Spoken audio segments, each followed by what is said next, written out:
बिस्मिल्लाहिर्रहमानिर्रहीम। अस्सलाम वालेकुम व्यूअर्स, आप वॉइस ऑफ कनाडा उर्दू देख रहे हैं। आज मेरे जो ख़ास मेहमान हैं अमीर अब्बास साहब, ये किसी तारफ़ के मुहताज नहीं, बोल न्यूज़ से वाबस्ता हैं और इनका कैरियर जो है वो मेरी नज़र में तो एक नौजवान जर्नलिस्ट के है, क्योंकि इनके बाल और रेश जो है सफ़ेद नज़र आ रही है मुझे।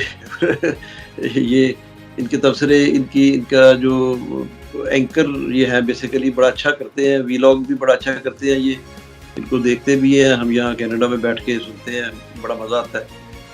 तो आज इनको तकलीफ़ दी है कि हमारे साथ शामिल हों और कुछ हम गपशप करें जो इस वक्त करंट सिचुएशन अमीर साहब चल रही है पाकिस्तान में। हम लोग यहाँ ओवरसीज़ पाकिस्तानी जर्नलिस्ट होने के अलावा जो आम लोग हैं वो भी बड़े परेशान हैं कि ये क्या हो रहा है वहाँ पे पाकिस्तान में। और आप बिलीव करें कि 80-90% लोग जो हैं इस वक्त वो अमर बिल मारूफ के साथ खड़े हैं, यानी इमरान खान के साथ खड़े हैं।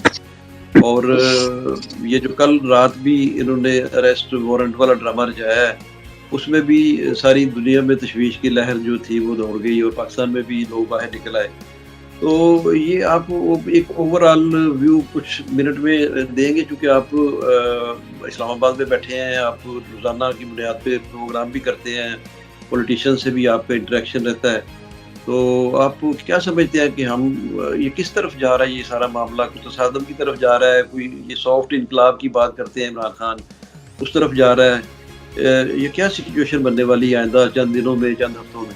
जी बहुत शुक्रिया भाई साहब।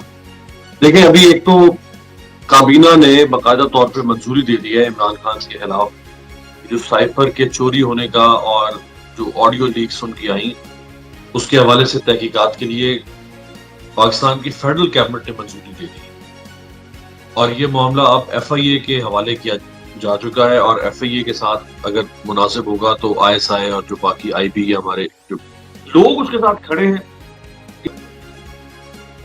हुकूमत, ब्यूरोक्रेसी, पुलिस